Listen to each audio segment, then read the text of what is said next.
ராமசாமி மீனாட்சி தம்பதியருக்கு இரட்டையர் பிள்ளைகள் அரவிந்தும் கார்த்திக்கும். இருவரும் படிப்பை முடித்துவிட்டு லைஃப்ல நெக்ஸ்ட் ஸ்டெப் என்னன்னு காத்து கொண்டிருந்த நேரம் அது. ஒரு நாள் ராமசாமி தன் இரு மகன்களையும் அருகில் அடைத்தவர். அவர் கையில் ஒரே மாதிரியான 2 கவர்கள். என்னால முடிஞ்ச அளவுக்கு உங்களை படிக்க வச்சுட்டேன். இது நான் சேர்த்த பணம். இத வச்சு உங்க லைஃபோட அடுத்த கட்டத்துக்கு போங்க. 2 மகன்களும் மனம் நிறைந்த கண்களோடு கவர்களை வாங்கினார்கள். தேங்க்யூ அப்பா. அவர்கள் இருவரும் தனித்தனியாக வாழ்க்கை பயணத்தை தொடங்கினார்கள். ஒரு உண்மை, கவர்கள் ஒரே மாதிரி இருந்தாலும் அரவிந்துக்கு கொடுத்த தொகை அதிகம், கார்த்திக்கு குறைவு. அது அப்பாவுக்கு தெரியும், அம்மாவுக்கு தெரியும், பிள்ளைகளுக்கு தெரியாது.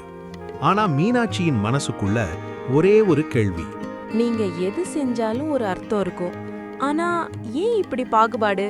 ராமசாமி சிரிச்சுக்கிட்டே சொன்னார், உன் கேள்விக்குள்ளேயே பதில் இருக்கு. மீனாட்சிக்கு அந்த நேரம் புரியல. சில வருடங்கள் கழித்து அன்று திருமண ஆண்டு விழா. 2 மகன்களும் ஊருக்கு வந்தார்கள். கார்த்திக் மேல் படிப்பு முடிச்சு ஒரு நல்ல MNCல ப்ராஜெக்ட் என்ஜினியர். அரவிந்த் சின்ன மேனுஃபேக்சரிங் பிசினஸ் ஓனர்.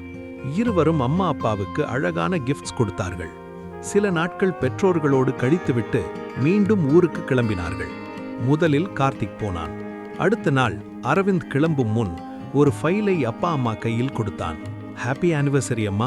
அப்பா, கிஃப்ட் ஏற்கனவே கொடுத்தியப்பா, இது என்ன? அரவிந்த் சிரிச்சுக்கிட்டே சொன்னான், இத்தனை நாள் இந்த வீட்ல ரெண்டுக்கு தான் இருந்தோம் இல்லையா?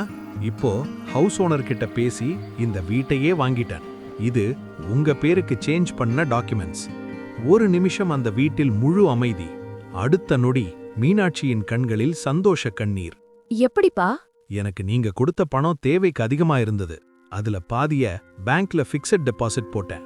மீதிய வச்சு small machine parts manufacturing business start பண்ணேன்.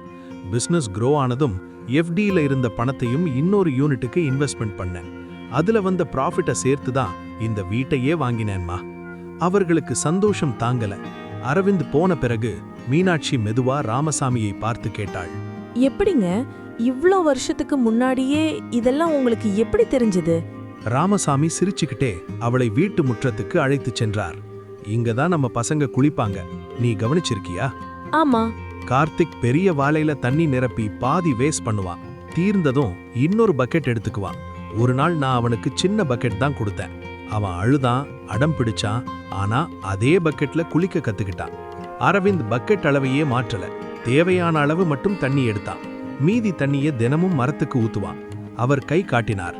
அங்க ஒரு பெரிய மாமரம். அந்த மரம்தான் அவன் சேமிப்பின் பலன். நம்ம 2 பசங்களும் புத்திசாலிகள் தான், ஆனா குணம் வேற. கார்த்திக் எந்த பொருளை அதிகமா கொடுத்தாலும் அதை கொஞ்சம் ஊதாரியே செலவு பண்ணுவான். அவன் வேஸ்ட் பண்றது அவனுக்கே தெரியாது. அதே பொருள்ல அளவாக கொடுத்தா அதை அவன் சிக்கனமா செலவு பண்ணுவான், அழகா சமாளிப்பான். அதனால அவனுக்கு அளவாக கொடுத்த அதே பணத்துல அவன் மேற்கொண்டு படிச்சு இன்றைக்கு நல்ல வேலையில இருக்கான். அரவிந்த் எதையும் அளவா பயன்படுத்துவான். தேவைக்கு எடுத்துக்கிட்டு மீதிய சேமிக்க தெரியும். அதனாலதான் அவனுக்கு அதிகமா கொடுத்தேன். இப்போ அதோட பலனை நீயே பார்த்துட்டு இருக்கியே. மீனாட்சி சிரிச்சுக்கிட்டே சொன்னாள், அப்போ நான் தான் உங்களை சரியா புரிஞ்சுக்கல. மீனாட்சிக்கு அந்த நிமிஷம் எல்லாமே புரிந்தது. ஸ்டோரி திரை யூடியூப் சேனலில் மனதை தொடும் கதைகளை தவறவிடாமல் பார்க்க இப்போதே சப்ஸ்கிரைப் பண்ணுங்க. உங்கள் ஆதரவே எங்கள் ஊக்கம்.